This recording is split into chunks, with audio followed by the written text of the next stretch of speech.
The British government has taken a U-turn on tax cuts that would have cost state coffers billions of dollars in much-needed revenue. In a statement, the Finance Ministry said Downing Street was scrapping a plan to trim the top income tax rate to 40% from 45%. That applies to people earning more than $166,000 a year. Announced last week, the plan had proven unpopular among investors. Prime Minister Liz Truss had defended it, saying it would have helped spur economic growth. The backlash to the proposal sent the pound plunging to a record low against the US dollar. That followed an IMF assessment that the move would have only benefited the rich at a time when most households in the UK were struggling due to a worsening cost of living crisis. We listen to people. I get it. We not only talked to people, we saw people's reactions.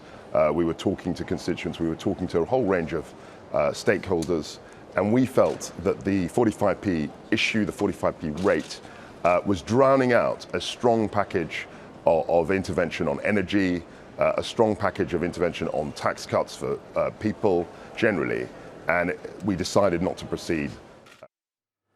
Now let's go to Danni Hewson, financial analyst at AJ Bell in the UK. There she is right behind me. Welcome back to the program. Danni, now can you just walk us through what the market reaction has been to this reversal by the government of Prime Minister Liz Truss?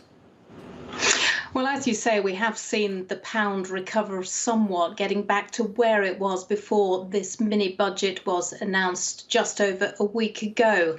However, what we haven't seen is markets responding particularly favourably, and that is because when you're talking about tax cuts, the amount that's going to be saved by this reversal is only a drop in the ocean when you consider the other measures that were introduced, saving only around £2 billion a year, whereas the rest of the tax measures come in at around £43 billion. That just gives you some idea of the scale of the situation. Some economists have called it the babiest of baby steps, and I think investors are still very concerned about the credibility of this government, a government which has just had its credibility knocked even more by this U-turn.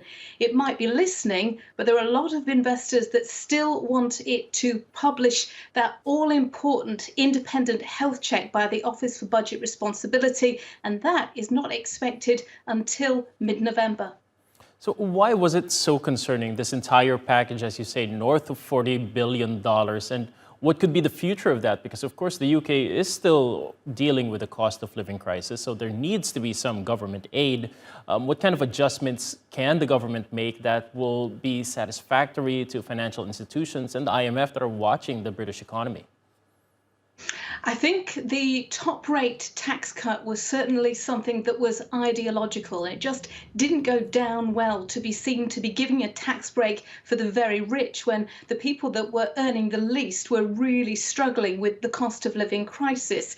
We know that the government has had to do something significant in order to help people with their energy bills, and that is expected to cost about £60 billion every 6 months, and that is expected to be in place for a good couple of years. It has said, the Chancellor has said, that he's still committed to the other tax cuts that were introduced in a bid to get the economy moving forward. If he can show that he has a plan to increase economic growth, which will ultimately pay for those tax cuts, then I think investors will become more happy. But there's a big issue, of course, with gilts. We've seen the yields creep back up after the Bank of England put in a huge package of support. That is only due to last for another couple of weeks. And that's when we'll really find out what markets think of what's going on. All right, so more volatility ahead, I assume. So Danni Hewson, financial analyst at AJ Bell, thank you for joining the program.